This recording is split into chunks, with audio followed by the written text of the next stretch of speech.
Welcome to the Dork Forest. Jackie and her pals will never bore us. Shameless confessions about our obsession will make us laugh and smile. So let's explore the Dork Forest and dork out for a while. Hi, Jackie Kashian here. You're listening to The Dork Forest. You know the websites, dorkforest.com, thedorkforest.com if you like a determiner. JackieKashian.com has everything. Both of my podcasts, all of the stand-up stuff, the new album, links to YouTube, Instagram, TikTok, all the things.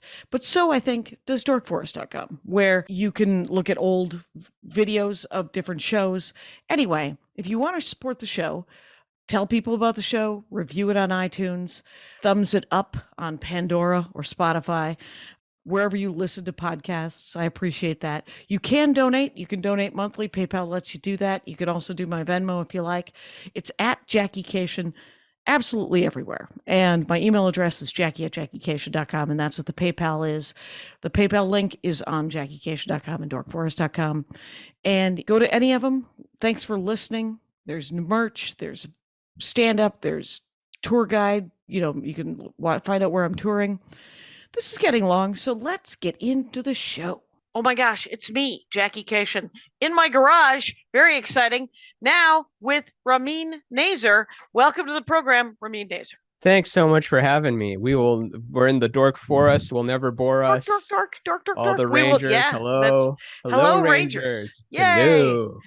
And Ramin Nazer is RAMINNAZER, and that's his Instagram. And then you have a podcast, and the handle is Mind Under Pod. But what is the podcast?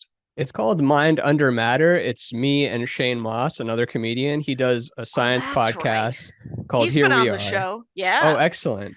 Yeah, he's the reason we're here today. He likes to set people up for things. He's a helper, Shane Moss. He is. He's a collaborator. That man would like to collaborate. So Mind Under, what do you guys talk about? So he comes from a science-minded thing, like he's more empirical, skeptic, like it's all just spin charge and angular momentum. There's no magic. All magic can be explained, that sort of thing. I like to entertain the mystic more in that, like, no, how could we possibly have a full view of reality? How could we possibly condense it to a beaker and microscope? So we kind of discuss different things every week, whether it's, the subselves or talk about out-group bias or... Wow, these are all words. You guys, yeah, you are talking about some real issues that I don't know anything about. But speaking of which, everyone, by the way, Rangers, if you understood any of those sentences and they sound interesting, go listen to Mind Under Pod or follow at Mind Under Pod on all the things and find their podcast. For Shane Moss is a delight, and I'm about to find out that Ramin is a delight. Because you like... If and when and how, I insist that you be delightful. Here it begins. Your dorkdom. The funk bass? The bass that some people use to play funk? Yeah. I was going to say slap bass. I don't know why I didn't choose slap bass. I think that occurred to me later. But originally I wrote you saying funk bass. And then you wrote back, what is funk bass? Is it the style? Is it the way they play? Are we talking about the history of what is this thing? How are you defining it? Right. And, Prince said, if you can define it, it ain't funky. So you can't really define funk. So I was like, I should just pick the bass guitar. I should do that. No one's picked that yet. It is a very... it's a dorky world. It's a lesser world. Oh, right. Because it's not usually the front man who plays the bass, right? It's not usually the lead singer kind of person who plays the bass. It's usually part of the team that is a band. Yeah. I think of a band as a team and the bass player as the catcher. You're going to need him. You're going to need her. You're going to need them. Yes. You're going to need that person. But by gum, nobody cares who that person is. Unless you're doing it wrong, in which everyone knows when they're doing it wrong, but it's kind of like sound. You know how sound people talk about like sound in movies and shows and stuff. You don't notice it when it's good. You don't say, oh, that last Star Wars show had great sound production. But if it sucks, you notice it. And that's the same with the bass or with drums. You notice it when it's bad, but it's done poorly. Are you a musician, Ramin? I am. That was my first thing, I guess. I started in violin, then became a guitarist, and then ultimately became a bassist. I still do all those, but then it Okay. became comedy, and now it's more of the art thing. I still do comedy, I still do music, but in terms of what I have to put on the little IRS thing, the art thing is more Right. of what I do. It's a larger umbrella. It's just you're a multifaceted art guy is what's happening there. So you started with the violin, and then were you in like the jazz band in high school? I was in orchestra. We didn't have a jazz band until the later years, and then at that point, there's only like 5 slots for it, and I wasn't into jazz yet. I didn't have Okay. that patience. Oh, sure. I still don't, but I have done several episodes about jazz where I often leave knowing a little bit more about jazz and wanting to get into it and then never getting into it. Who've Uh, been recommended? Who are some names that you remember being recommended and then never doing it? oh, the jazz musicians? Yeah. Oh, I got nothing. I have admitted this before. I once saw Miles Davis perform by accident. How? There was no justice there. There's no peace. There's no justice in the fact that I have seen Miles Davis and people who cared have not. I was in Provincetown, Massachusetts. He was playing a town hall. A friend of mine had an extra ticket. Her friend bailed and she said, "Do you want to go?" And I said, "What is it?" And she said, "It's trumpet." And I said, "Oh, I like trumpet. I like marching band trumpet. I like big band trumpet." And it turns out I like Miles Davis because watching someone at that level is just different, right? Yeah. So I thoroughly enjoyed it, but it was by accident for sure. That's the lesson, isn't it? That no matter what it is, even if you're a sock maker or an accordionist or something, if you're the very best of that thing, It's then I'll go compelling. see that. It's kind of like when Yeah. you said you saw Stephen Wright, the Boston one-liner guy, and you're like, I want to see what 45 minutes of one-liners is, because this is the one-liner guy. I'm not a Yeah. like consumer of one-liners, but I'm gonna go see the person. Yeah. And there's And it always turns out that it for wasn't. anyone. Yeah. But it was all entertaining because he essentially the one-liners, like he famously wrote that joke, "It's a small world, but I wouldn't want to paint it." Hmm. Um you think to yourself, well, is it going to be that for 45 minutes? And it is not. But that kind of that incredibly short nugget and tight awesome joke is mixed in with sort of longer bits, and you're like, oh, this guy should be on, like Wendy Liebman. You're like, this person should be on television doing late night sets every night because they have Yeah, 5 minutes every 365 versions but of one they're liners, but they're doing unproductive stuff that we don't know about most of the or time. having the time of their lives, I bet. Hopefully. Hopefully, yeah. So you clearly like the use of bass guitar in a funk setting. Yes. I think it's one of the most important vibes there is. I think it calms the mind chatter for me specifically, and I think more people are into it than they realize. If they were to be subjected to it, subjected sounds like a bad word. That always sounds abusive. If they were to be introduced, welcomed into it live, and so much of music now, although we have more access to it, we've got our Spotify and Tidal and Apple Music, and no one's seen a CD since 1987. You can still get my new CD and DVD at JackieCation.com. Staycation, come get it. Okay. Oh Go yeah, ahead. and don't forget to get "We'll Never Be Bread," and don't forget to also get Yeah, they're also not playing those on Spotify anymore or Pandora, so knock yourself out. why Yeah. not? What happened? There's some sort of lawsuit happening where they're trying, somebody asked Spotify and Pandora and I think SiriusXM to treat stand-up comedy as if it were a song and thus pay the person who wrote the joke as well as the person who performed the joke. So two checks. Oh, that's fun. Right. Right? Wouldn't that be amazing? And Spotify said, "Yeah, we're not gonna do that, and so we're gonna just take stand up off of Spotify, They took all of it off, almost all of it. and then they They have gave some Rogan of an it, extra 10 million or right, something. right, We had exactly. this laying around. We just had this money just sitting around, so you can still stream and listen to all of my albums on Amazon and Apple iTunes, Apple Music. So because they sell the full albums And Tidal. digitally, yeah. So you I'm can the only listen. person with Tidal in the whole world. What is Title? I think Jay-Z started it. The only reason I Oh, have it's it that is one. because I was a big Prince fan, still am, but he was not going to put his music online, but then cut a deal with Jay-Z because Jay-Z had, a plan for it. We're going to pay artists more. We're going to show the credits, this kind of thing. And then, yeah, so he ended up putting his new albums only on Tidal. So I was like, I'll sign up for a Tidal trial. And then here we are, how many years later? Years 7 years later. later. Because I don't cancel stuff. It's No, too much nobody work. does. Are you kidding me? We still have things we're not looking at. I still get DVDs from Netflix. But yeah, Babette's Feast. It's sitting on top of my tuner. Anyway, so we have a tuner hooked up to the TV. Okay, so the bass guitar, is it got more strings? I feel like it's using a Less. less strings. It's got less strings. It's got 4 strings. It's an octave lower than what a guitar is. So the guitar has the E, A, D, G, B, and then the high E. And then Yep. the bass has the E, A, D, G. That's it. And you might think that's lesser, but it's not lesser. There's still infinite moves within there. And Because you can it's how you can use those for. Because do you think it creates more inventiveness because there's only 4?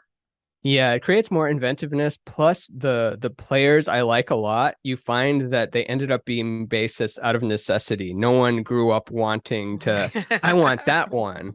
They wanted to do something else. Stuff happened, and then there they are holding it, whether it's, Paul McCartney, Larry Graham, Jaco Pastorius, all these guys, That, like they that's how I had to. started bass clarinet. They didn't have a bass clarinet in my band, so they were like, "We'll give you a free bass clarinet Oh, nice. Those if look you." cool and they sound so unique. Right, they sound very unique, but you spend a good portion of your time going 1, 2, 3, 4, 2, 2, 3, 4, 12, 2, 3, 4, dot, dot, dot, dot, dot, 1, 2, 3, 4, 2, 2. Anyway, but so who are your favorite bass players? So I sent you a list that I like. I don't think I'm gonna hit all of them, but You can't. and I'm You I'm can't gonna do it. miss lots of people, and I'm sure some people are gonna be like, but what about, how could you not say this? Right. And that's great. Write it in the comments, give this podcast 5 stars, That's write a it. review, subscribe, notification bell, send money to the Venmo, take out a new credit card, send some more money, support the Dork Forest.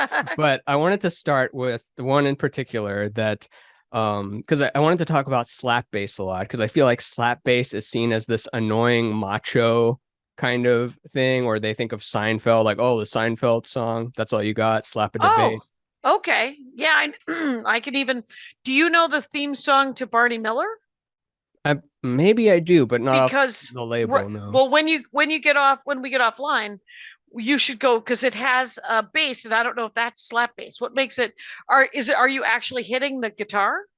Yeah, you're hitting it, and Larry Graham, who invented it, which Okay. this is very fascinating, because with all other techniques, like, Eddie Van Halen with tapping, or Jimi Hendrix's use of the tremolo, all these things, like when you're looking back through music history, they're like, well, punk rock was invented by, sort of the Ramones, sort of Sex, sort of, like, it's very blurry. And slap bass is like this one thing where you look anywhere, you go like, oh yeah, slap bass was invented by Larry Graham in 1972. Like, it's a Wow. distinct invention story out of necessity, because Right. he was in a band with his mom, and it was just him, his mom, and this old organ, and the old organ broke down, and he was using the organ pedals to hold down the low end, Larry Graham was, and then the Okay. drummer left, so there was no rhythm section, so he's just left there with this bass. And then he decided, like, what if I could make like kind of a bass drum sound by plucking it? Okay, that Yeah. sounds all right. What if I slapped it here and then plucked that, so it would recreate a bass hi-hat sort of dynamic, and he called it thumping and plucking, and then it became slap bass later. But But in 1972, Larry Graham invented slap bass. yes, What was the name of the band that him and his mother were in? Do you remember? I don't remember the one him and his mother were in, but he played with Sly and the Family Stone. Are you familiar with I Sly? am, mostly because Sly Stone, Yes. there we go, was on the Dick Cavett show, and I am a nerd, and I watched that interview. And go on YouTube and watch Sly Stone on Dick Cavett, because he's usually sitting next to some right wing politician, and Sly Stone is clearly stoned, probably, drunk, possibly, just sitting there and just staring at him, just smiling and shaking his head. It's literally, and then he'll lean in and say something, and you're like, oh, he's paying attention. And then he'll lean back and then just smile, shake his head. I love Sly Stone. Yeah, it's a shame that he kind of fell apart, but luckily got some of his royalties back recently. Oh, but good. was living in a van for I think a decade. Oof, that is unfortunate. And so he's Larry one of those Graham, sad stories of that's him with the white hat. Larry Got Graham has a white hat, white bass, dressed in all white. Graham Central Station. Graham Central, ladies and gentlemen, we could just end the Dork Forest right here because that is the dorkiest, most awesome name. So he invented the slap bass, and then played with Sly and the Family Stone.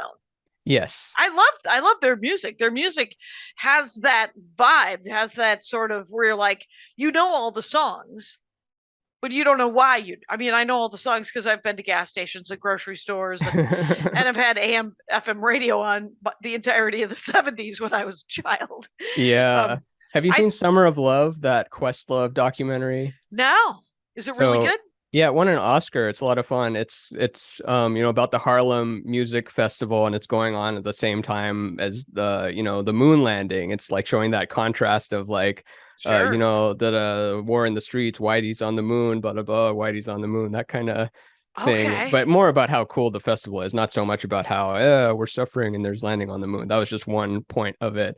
The moon landing is when this comes out. July 20th, 2022 is when this particular episode will drop, and I was born. That's right. You were born on the moon landing? Yeah, one small step for Jackie is what they said. I don't know if you remember that. Actually, is it the moon landing? No, this will come out the 19th, and then the moon landing was the 20th. Moon landing eve. That's when they're like, that's when they're at their most nervous. They're like, oh, is this thing going to blow up? Will I get to go off first? Will I even get to step on the moon? But there's a Harlem Music Festival happening probably on the 19th as well.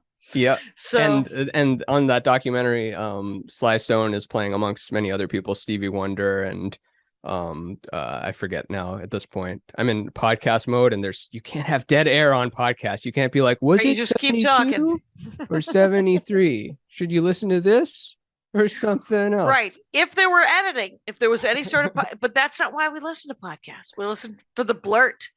And we want the parasocial relationship. That's what we do it for. That's it. Yeah. What so he invents it in 72. Does it sort of take off? It does after, I think, after Sly and the Family Stone has gotten really big, much like with Hendrix's style of playing or Eddie Van Halen's style of playing. Like once you have a paradigm shift, it starts to get copied and built upon, not just like, oh, straight up copying and it's bad. Like people add more to it. They make additional techniques. It gets annoying. Like 80% of it is annoying because they're missing the soul part of it. They're missing that you have to stay within the groove. Like Victor Wooten says, never lose the groove to find the note, which is a good life lesson too. Like we're always trying to find that. Who's Victor Groot? Victor Groot. I love Victor Groot, but it's Victor Wooten. But I want it to be Groot. How do you spell his last name? Wooten. Okay, so Victor Wooten. So he's like two generations, I would say, after Larry Graham. That's what slap bass kind of becomes, plus other styles in the 90s. He's at the height of early internet sharing videos. I remember me and my other orchestra band friends would share videos of him that you couldn't get streaming. There was no YouTube, but you would get it off of like FTP sites. Okay. Or share zip files. Yeah. Yes.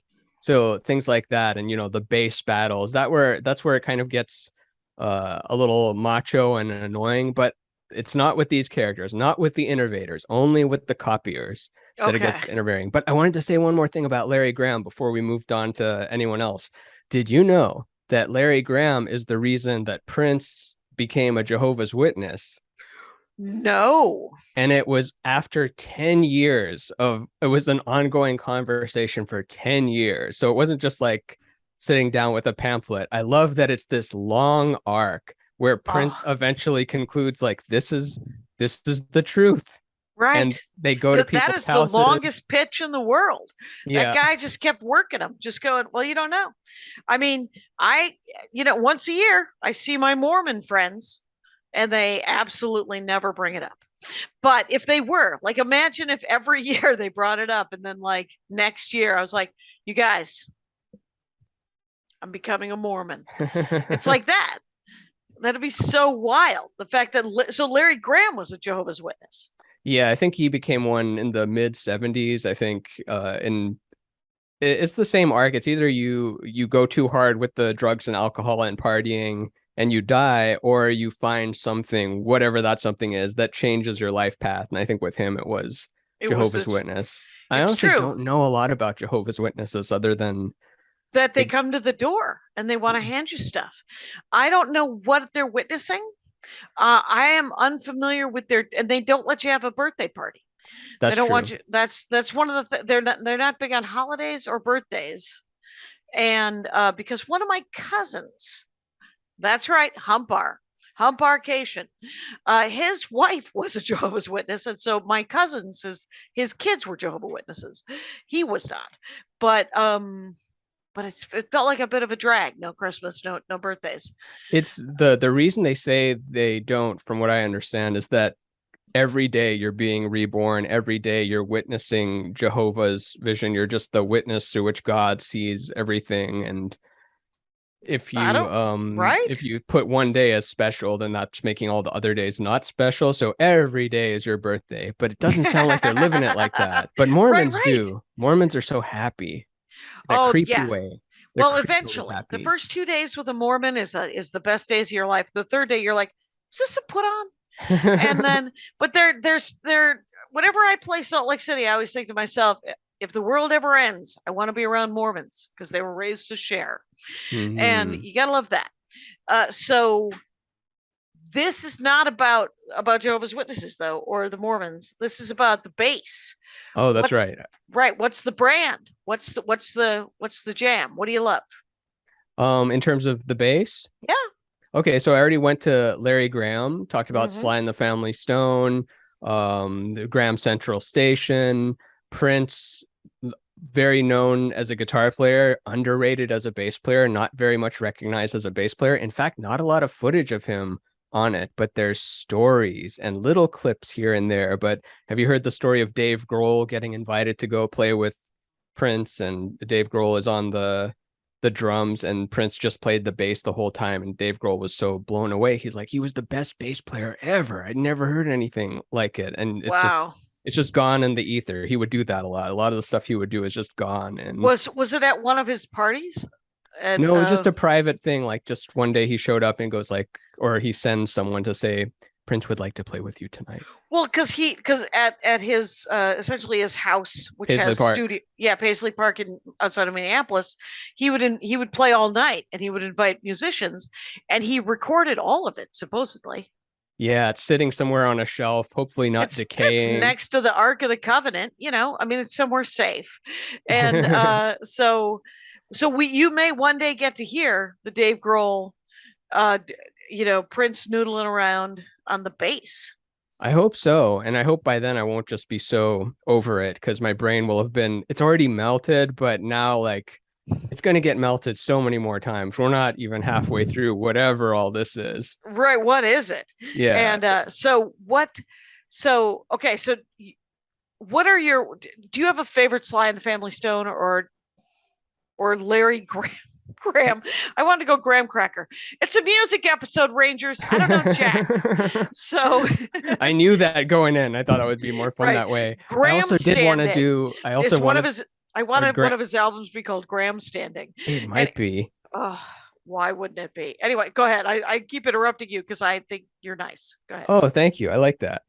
I want more of that. Bring it on. Let's see, some of my favorites. I mean, I could go on and on, but please do. I will drink coffee. Larry Graham, you could try Hair. That's a good track to start with, or just look on YouTube. Just look at him give instructionals of his favorite bass lines. And someone wrote in the comments, I thought this was a perfect description of them. He said, "This man is the real deal. He sings, dances, invents a new technique, and then shows you how he did it." Just class act. That is a very positive YouTube comment right there. Yeah, there's probably negative ones too, but not to Larry. But he's still doing great. I mean, he's lived longer than Prince. Even he's outlasted many of his contemporaries, and always with a big smile on his face. Still goes to the church, always dressed in white. His still bringing married. it, right? Happily married for however many years. His wife always like is with him on the road. All these things, like very that's very, amazing. Yeah, very positive energy. Rest in peace, Brody Stevens. But before we get too far into Larry Graham world, I wanted to ask if you knew about Weather Report. Do you know about Jaco Pastorius? Literally, I think Weather Report makes me think of the Weather Underground, which was a bomb plot in Chicago. What is Weather Report? So Weather Report was a jazz fusion group from the 70s also. I'm starting off here in the 70s. That's like the origin of the funk bass kind of vibe of things. But what about Joni Mitchell? Do you like know Joni Mitchell at all? I do enjoy Joni Mitchell. Did a Dork Forest about Joni Mitchell. My first question, is she still alive? She is. She is, and she's still performing and creating. So that's neat. Does she play had funk? polio. She had polio when she was just a tiny kid, and she made it out of that and is like 90 now. So yeah. So did she play funk bass or slap bass? No, but she had Jaco Pastorius collaborated with her during some stuff, and the way they were introduced is that Joni, because she writes all these weird chords, and then was playing with a very strict, jazz kind of guy, and he said, "I'm not playing that. That's not the root of the chord." And then she says, "Well, it is the root if you do it the way I say it is, because that's the song I'm making." And then he says, "There's this weird bass player in Florida who's doing that stuff. You'd probably like him." And so that's how she got introduced to this guy. Another one of my favorites, who was introduced to it out of necessity because he hurt his wrist. He was a drummer and he hurt his wrist because during a football game in high school, or even before high school, all the boys teamed up on him and piled up on him because he was too cocky and he was too good at stuff, but he was boastful, and they're like, "We'll show him." So permanently broke his wrist. So he couldn't do that anymore. The past is rough. So is now, but the past is rough, and now is rough because they're trying to bring the past back. I wish I named these episodes, because the past is rough would be the name of this episode. So his name was Jaco?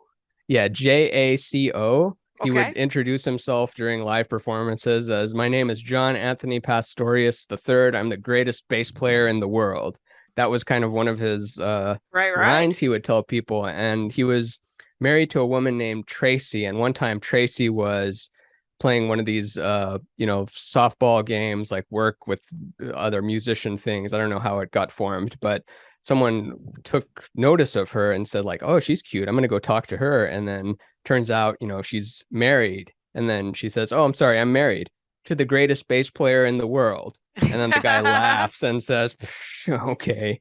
And then eventually meets the guy and then says, like, "Oh, I hear you're the best bass player in the world." And then he says, "Yep, I am." Oh. And it's like, "Well, why don't you come by sometime? Show me what you got." And then the first thing he plays is Donna Lee, which is old Charlie Parker solo, and plays it with the articulation of a saxophone. And then this guy has never seen or heard anything like this in his whole life. So that's how he got his first record deal, by saying he's the best in the world, the guy calling him on his bluff, and then showing him, and then showing up. That is the thing about I mean, if you say you're really good, if you could produce once you get there. And musicians, I think, do that kind of almost more than comics do, and more than a lot of other musicians tend to have to brag it up and then produce more than other art forms, I think. Unless you're like Chappelle or something, because Chappelle will be like, "When I go out, I make history." Yeah. But the thing is more likely, it's like, do you remember that Bernie Mac at the Apollo? Did you ever see that? So maybe the Apollo in Harlem is famous for booing comics off the stage. Yes. And so this is from probably the 80s, like mid 80s, maybe the early 90s, late 80s. Don't know. All I know is I saw it, and Bernie Mac goes up, and they had just booed somebody off, or there had been some sort of trouble. And so he goes up, he tells his first joke. It doesn't land great. And they start to mumble. And so he says, "You don't scare me." And you can hear in his voice that they kind of scare him. And then he tells another joke, and then he goes, "You don't scare me." And it builds. And by the end of it, standing ovation. Like they lose their minds. Like people are jumping on the seats and just going, "Say it again." He's like, "You don't scare me." And so that, I mean, it doesn't really, that's when it happens in stand up. It happens organically. It doesn't happen. It's weird when someone says, "My stand up is like the Mona Lisa." And you're like, "You're killing me." Because you are very talented. And yet, shh, that's an inside your head voice. Yeah, So, you're supposed to say, "Oh, that was terrible. That tag was stupid. I hate or myself." how about, "Thank you very much. Here's another joke." you Even don't have to better. you don't even have to talk about it at all. You can just say thanks. Full sentence. So Or Mitch Hedberg, we kind of loved how opposite of confident he was. We loved that he stared at the floor and couldn't even have his yeah, eyes and of visible. course that ended poorly because he had such issues with his self-esteem that he, ended up ODing on heroin. Oh, which but brings us to the sad tale of Jocko too, which opposite aw, of Larry Graham. Larry Graham is still alive, very healthy, all this positive. Jocko had a very tragic tale, and he was bipolar in a time when I don't think there was even a word for it yet. You were just strange. You were just mental. You were oof. whatever the thing was. So there was no real treatment for it. Maybe there was early lithium or somethings with it, but basically he kind of slowly but quickly unwinded. That does make sense. Slowly but quickly. Maybe over the course of a few years became more and more unraveled, and it kind of fed into itself because, like I said, he would say, "I'm the best in the world." He was this larger than life personality where there we go. There he is. If you're watching on YouTube, you can see his beanie. Mm-hmm. He seems like a quite a groovy dude. Yeah, Truth, there's some Liberty, good... and Soul. And look at the album cover of the black and white one. That's just the self-titled one. It's probably under the first things Google Images pulls up. Yeah. Do you see it? Just the black and white where he's looking at you? I got that where he looks like Geronimo. Just look up Jocko album, maybe. Okay. So everyone at home, look up, or if you're driving, look up Jocko album. Pull your phone out. Especially if you're driving. Yeah. Yeah. So Joni Mitchell said that the first time she saw that photo, he just looked like this sage, monk that like has it all figured out. Like just look, it's black and white, and he's like calm looking there, and then meets the guy in real life, and he's wearing a Phillies hat. He's tall. He has the strawberry blonde hair. He's like always shirtless, always running around, like in his he encompassed both of those, like the wise sage, but he's this wild man that would play everything on the record correctly in the first take, and then just throw the bass, and then, all right, let's go play basketball. He was always he was just too much. Right. And he was made of bees. He was made entirely of bees. And there's a great book about him that's I think it's the only biography there is, but like even early childhood friends of him would have stories of him being like this Mowgli character that would defy the odds, like sliding down this rocky stream, and like surely he's going to die. The water is like 2 feet deep, but would magically skip like a stone. Like they would witness him doing these things in nature. Like, how is this kid a Mowgli?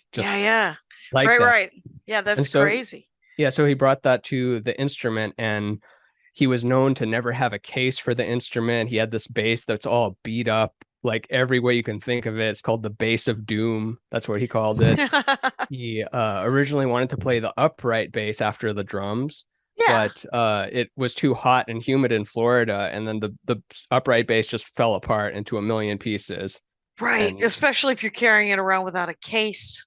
yeah, Yeah, so he that's switched to electric, and there was no such thing as the fretless electric at the time, but he tore the frets out. I don't know if you know the difference between the frets and the no frets. So frets no. are these metal things that are on guitars and basses that let you stay within the whole tone so that you can't slide in between colors basically. So there's no mix of like a red and an orange. It's like red, orange, yellow, green, This like sounds like solid. Guitar Hero. I'm so sorry.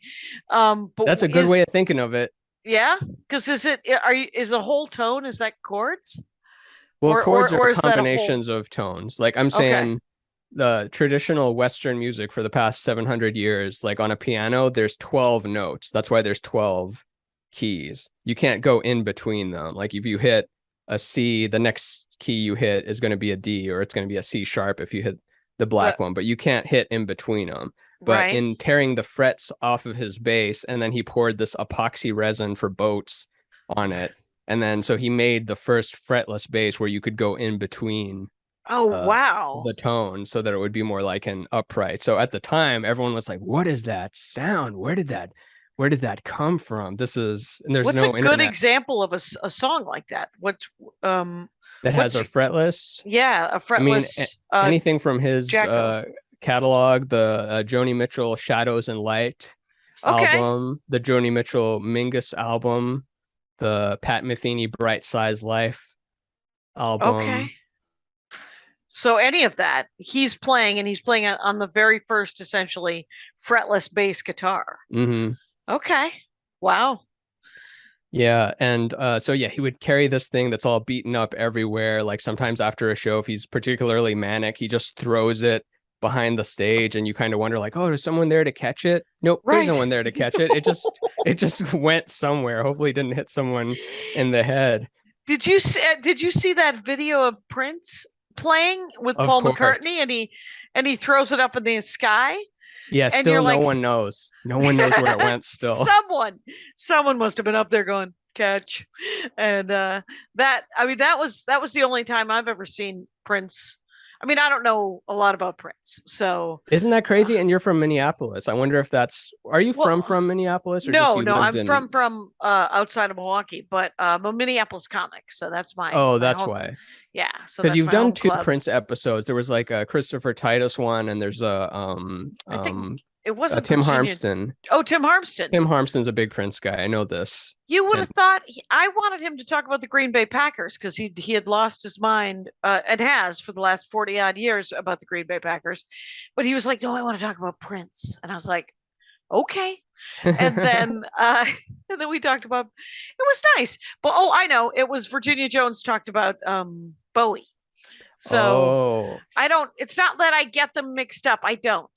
I just, it's that they're of a genre. You know, they're essentially they were the cool bands that I should have, cool musicians that I should have been following and instead they of were androgynous at a time when it wasn't. I mean, when it you was could argue that it's newish. still not accepted, but it's like very unaccepted back then. Very, Right.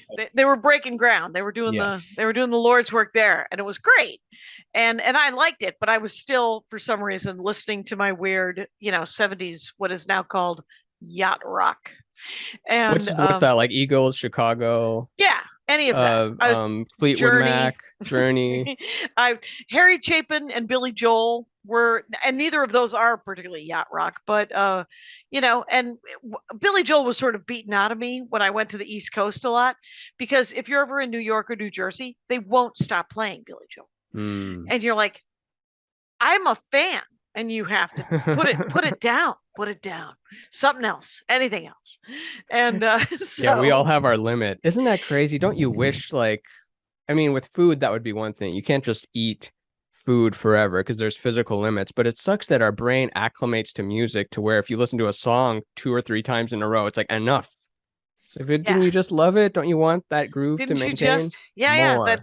that's sort of weird. And then I've done a great episodes about ska, and I like funk a great deal, but I don't know a lot about it, because Andy, my husband, he plays mostly funk around the house, and because that's his favorite kind of music.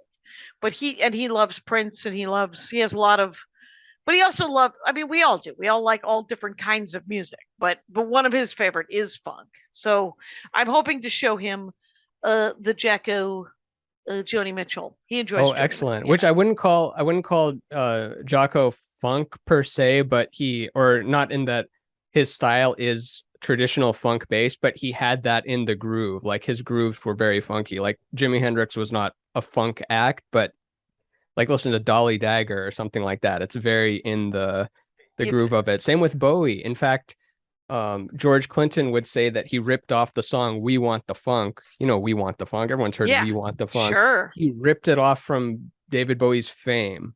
He will straight up say in interviews, like, "I was listening to David Bowie's Fame, and I just wanted that group, so I just changed it from Fame to We Want the Funk." And okay. So, and David Bowie listens to him tell that story and go, "Yeah, you can have that. That's not anything." It's sort of like saying, "I am also writing a joke about airline food." Fair enough. Don't sweat it. Please do. And that's awesome. Remember airline food? I haven't seen it in years. I mean, there's Biscoff cookies, but it's not enough. Whenever they're like, "Would you like a cookie, or would you like pretzels, or would you like nuts?" And I'm like, "Is it that weird biscotti?" And they're like, "Yeah." And I said, "I don't want that." And I'll take yours. I've got the disease that makes them tolerable. They're doing almonds right now because they can't have peanuts on the plane. So. Oh, interesting. You think almonds would take people down more? Well, it's maybe next year, maybe when we all become acclimated to almonds. So who's next on your list? Okay, so I talked about Jocko, I talked about Prince, I talked about Larry Graham. Do you like the Talking Heads at all? Tina Weymouth? No, but yeah, I know the yes, I am familiar with the Talking Heads, but that is she's a good example of not necessarily the most like flashy and amount of things going on, but the most memorable, infectious grooves you've ever heard. And I think pretty much all the best Talking Head songs are as a result of her laying down that her foundation. Name? Tina Weymouth. Tina. W-E-Y? W-E-Y and then mouth as in thing you scream jokes with. Right, joke hole. Yeah. So Tina Weymouth is the bass player for the Talking Heads. Yes, and Tom Club, which is basically Talking Heads without what's his name, David Byrne. Oh, okay. And they had a falling out because I think he wanted it to end and they didn't want it to end, and that whole bands just cannot get along. Well, they're trapped in that van for so many years before they make it. That's my theory. And they all have to share hotel rooms. At least comedians traditionally have always gotten their own hotel rooms. So, because we're loners. Yeah. And we figured it out early. Yeah.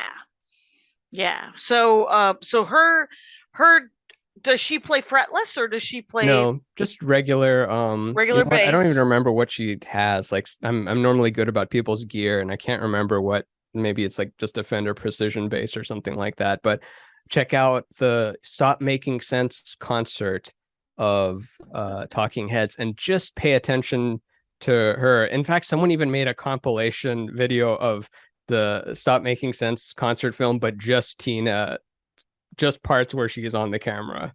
Okay. Wow. I'm trying to figure out. There's a website called Equipboard, EQIPBOARD, and it will tell you what everyone's equipment is. That is what I'm going to spend the rest of my night doing. Right. You're like, what could it be?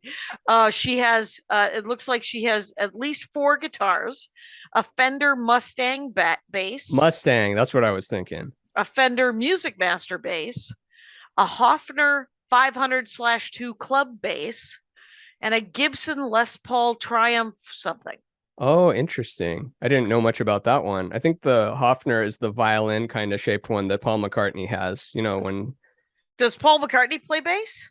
He sure does. And that's another story of necessity, I think. I don't think he wanted to have that role. I think he was another guitar player like John and George.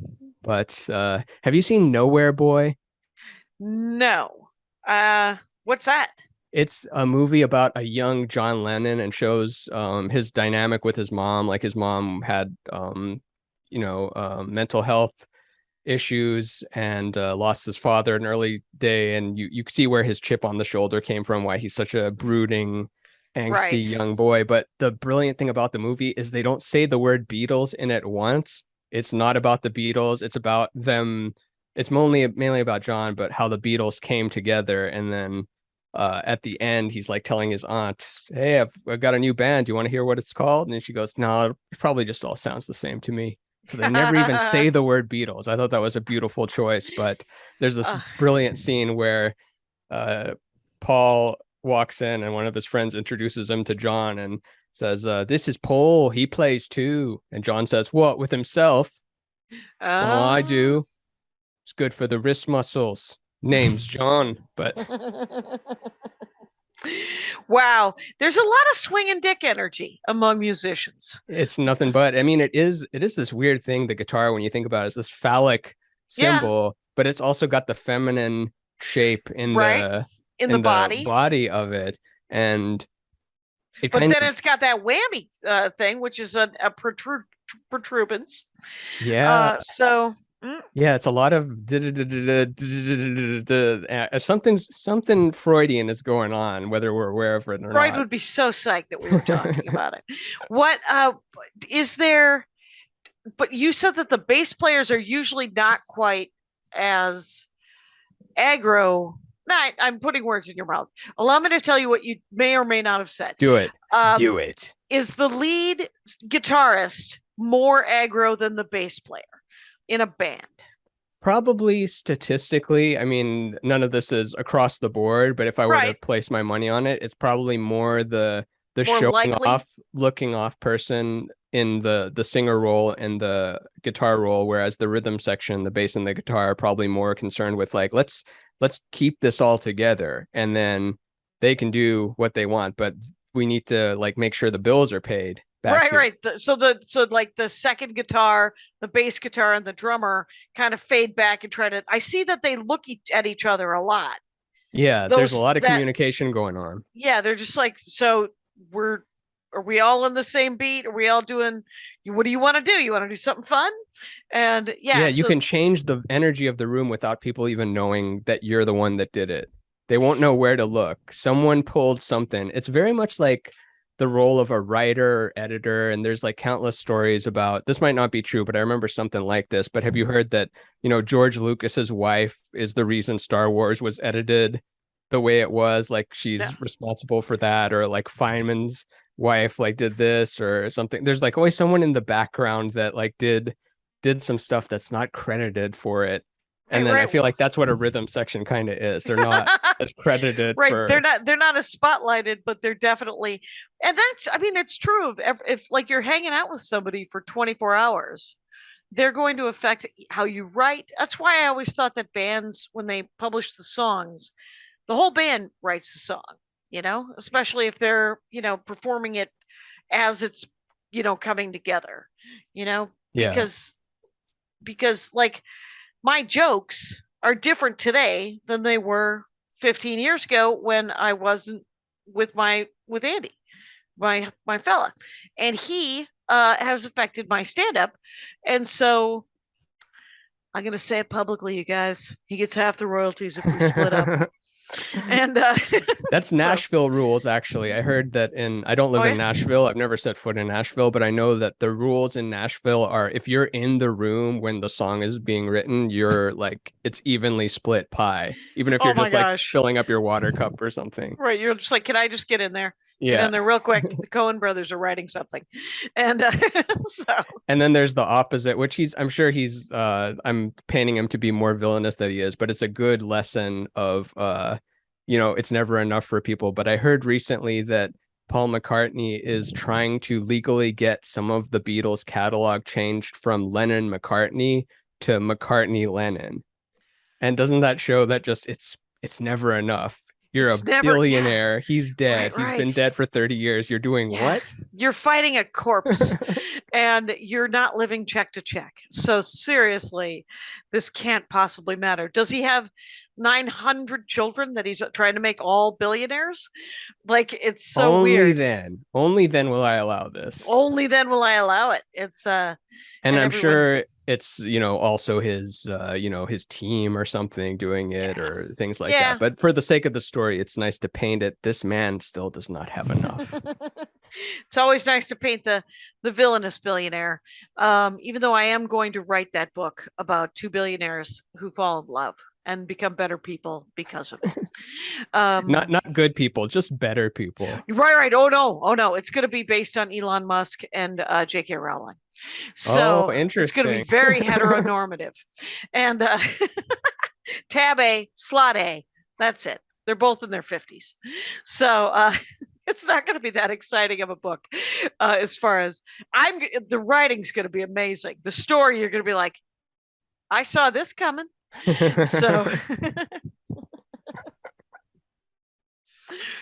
so Paul McCartney, is he a great bass player as well? Is it just fun to watch him? He's great in that he's very innovative, and another left-handed guy. Interesting thinking of left-handed guitarists. Most people don't notice that. Other guitar players do, because when you're watching it, that mirror neuron thing, you're like, why are they holding it backwards? Why have they always held it backwards? And then you realize they're a lefty. They're a lefty, but the strings also have to be reversed so that the bottom one's on the top and the top one's on the bottom. Most of the time you'd think so, but someone else I was going to bring up later, but I'm going to just bring them up now because this fits them perfectly, is this guy Mono Neon. Okay. His name is I forget his non-stage name, but it doesn't matter. I'll just refer to him as a stage name. But he is what's at the cutting edge of what the evolution of funk bass has become in terms of today, where now he's mixing stuff with Instagram clips and is uploading videos of it. But he plays left-handed, although he's not left-handed. And for whatever reason, that's just why he picked it up and started doing it that way, and then learned the wrong way. And because of that, he can do stuff that other people can't.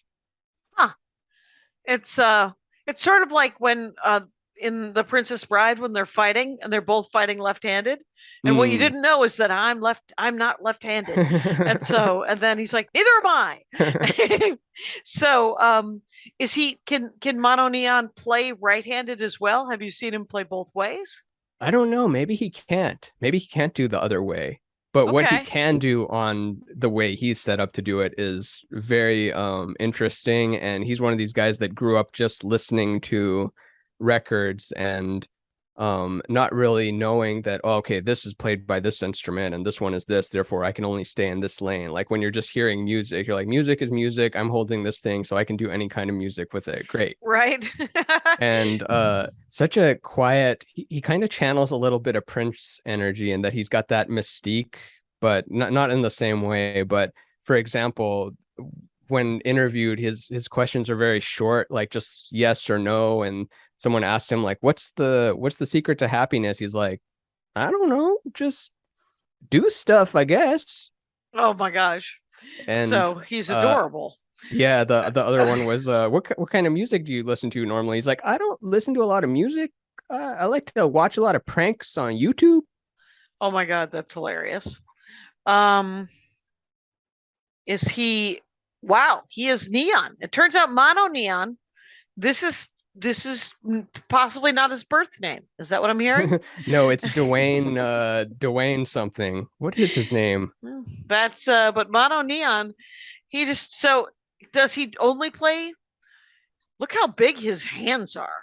Yeah, it's got big mitts, which sometimes that helps. Oh, Dwayne Thomas Jr. There we go. Okay. So he's from Memphis, Tennessee, played with Prince just before he died. Like he was circling and he was around that circle. Judith Hill, another very funky person. Was also in that circle as well. Judith Hill, I think so. Prince had a lot of proteges and people he liked young, I mean old too, I guess, but he liked to be around youthful energy and like help people up, and didn't own a cell phone. just called regular style. Regular, just he would from his landline would call probably their cell phone Yes. and be like, I wonder if he had a voice, an answering machine, Probably an and 80s style answering machine. Yeah. yeah, because we do, just because, just in case. Guess what? Nothing's going to happen. But we had it. There's $40 we light on fire. Wait, And, $40 a month for yeah. answering machine service? No, for having a landline. Oh, landline. Okay. Yeah. So landline, and then we have all of these phones dotted around the house. The house is 1,000 square feet. We have 5 phones. And we only have 3 of them hooked up. One in our bedroom, one in the living room, one in the kitchen. We only get robocalls, and all day, right? Like at least several times a day. All day, all night. And you tolerate this? Sometimes I unplug it and then go on the road. And I come back and I plug it in. And Andy's like, it was so quiet. And I'm like, yeah. One day I'm going to get rid of Netflix DVDs and you're going to get rid of a landline and we're going to be rich. So this was his doing. Yeah. Landline is all Andy. Netflix DVD is all me. For no reason, except that they didn't have Babette's Feast as streaming. But have I watched Babette's Feast again? I have not. So I didn't even know they still did DVDs. That's actually amazing. Yeah, the stuff that isn't available on streaming, you can get on DVDs. So that's so cool. But it's like $20 a month instead of 10 or 12. Yeah, but it's physical. Yeah. And as I'm saying this, I don't have something to play it with. You would need to have a gaming device or a $35 DVD player. Maybe one of my old computers has it. I hate when they phase out holes, like the aux cord, the USB, the HDMI. Like we've never thought, oh, I wish this had fewer things to plug stuff in. I want it to be all plug-inable. Yeah. Leave the orifices, Dell. We're ASUS, all the. We're almost at an hour, by the way. Oh no! Ramin, okay. I know. Who have I missed? Yeah, who have you missed? Did I talk about Jocko's death? Bipolar-ness of it. I mean, you can read into that fully. There's countless stories of how he was known as just a wacky guy, which had all these stories, and that kind of the legend of him became bigger than him, I guess. So he felt pressure to always make stories and act crazy and do this to where he couldn't actually be himself. And when he died, his heart kept beating for another 10 minutes, which is an old story. They would say like his rhythm was so good that even after his death, he still like was boom. He's still hitting the beat. Mm-hmm. And the main thing people thought after he died was like, where did all that energy go? That's impossible. Like, how did that much energy then cease? And I'm just looking at this body, like it had to go somewhere. That's unreal. Right, much like matter. It must have been absorbed, but maybe it was absorbed by a baby. And then that baby is going to create the next big thing in bass. He does actually have twin sons that are in their 30s now, and they're both really good. One plays bass, one is drums. So it's kind of like, he split off into one that did that, one that did the other one, Felix and Julian. There's even a grandkid now that looks just like him. It's odd. And it's even more odd that I know this. I don't know those kids, but social media exists. And I'm like looking at this guy's kid who's Jocko's grandson. I'm like, that looks just like a little baby Jocko. Yeah. We know things now, but my Wikipedia page is full of information. And it was set up by someone I don't know who set it up, but I'm like, is it true? Why do you know the names of my siblings and my stepmother? Okay. Sure. I was like, well, keep it together out there. No need to be weird about it. And everybody's been very nice. So. I wanted to ask I remember this as being true, but does your dad give financial advice to Maria? He gives financial advice to anyone who will stop moving in front of him. And so I heard some advice, and I was telling her, I was doing a bit about how he said, never say no without a number. And then Maria used it in the graduation in real life. And then she started using never say no without a number as a bit. And I was like, hey, I I was writing a bit about that. And she was like, oh, I'm writing a bit about that. And so now we both have bits. And she doesn't do it anymore. It was on one of the last albums. But and mine is on this new album. But Never Say No Without a Number. I mean, the great thing about it is that it's a big picture. Never say no without a number, right? Because never say no without a number. Ask for a giant bag of money for something you don't want to do. And then when they say you can have a giant bag of money, my father always likes to say, you could still say no. He's like, what do you care? You don't want to do it. But it was fun asking for 35 grand. And they said, sure. And you go, yeah, it's actually not enough. And you're like, that's kind of dicky, Dad. And he goes, I know, that's the fun part. And I'm like, you are a piece of work. Yep, that's business. That's business. That's how you be good at business, is by being a piece of work. Do you watch Succession? You remember that line where he tells his kids that you think world is about love? The world isn't about love. Life is about a number written on a piece of paper. It's about a fight in the mud for a knife, and like throws out these lines of My father used to say when we were little, I like to think that I could drop any of you kids in the middle of the desert with a Bowie knife and you would make it back to civilization. And my sister Darla said to him one time, why would you do that to us? And then walked away. And I was like, oh, that is boom. My sister had some of the greatest lines. My grandmother once said to her, you know, there were 4 boys, and then you were born, a girl, and all I could think was, now there's someone to take care of the boys. And my sister said, you're thinking of someone else. And is your sister someone you can, because so many comedians, like, they have a funnier sibling, like in real life they don't do comedy. Is she the funnier? No, she's smarter than I am, but no, they are not funny. I'm the greatest bass player in the world. So I'm like the Mona Lisa. So You remembered. Ramin, this has been an hour and it has been a delight. Ramin Nazer, you guys, is raminnazer.com, Nazer. Ramin is spelled like Ramin, Ramin. Yes. And it's mindunderpod.com. mindunderpod.com. And most importantly, we have me and Shane, we have a camp out festival coming up in September in Raleigh, North Carolina, from September 9th through the 11th. It's going to be all sorts of bands and comedians and artists and scientists too, because Shane loves science and he actually has connections with scientists. So we have actual scientists like Dan Ariely and Marty Hazelton and people coming to give science talks, which you've never seen anywhere. So go check that out. And that's in September? September 9th through 11th. Those dates are coincidental. That is coincidental because I'm in Greensboro, North Carolina at a different comedy fest. Oh, cool. We should start a war. We should start a culture war, because cancel culture has gone too far and not enough. It's a world gone mad, you guys. It turns out nobody wants you to be a dick. The world has not gone mad. Know in your hearts that the world is not gone mad. Try to keep it sane, at least in front of you. But do check behind you. Ladies and gentlemen, Rangers, you know the rules out there. But Ramin Nazer has been our guest. Find him. Buy his stuff, watch his stuff, be happy about him because he is a delight. And right back at you. Oh, thanks. And the things I don't know about music can fill buildings, it turns out. So there are dork forests ahead of us. And Rangers, you know the rules out there. Take care of each other. My hat, my hat, my hat. They're dancing around my hat. My hat, my hat, my hat. Well, what do you think of that?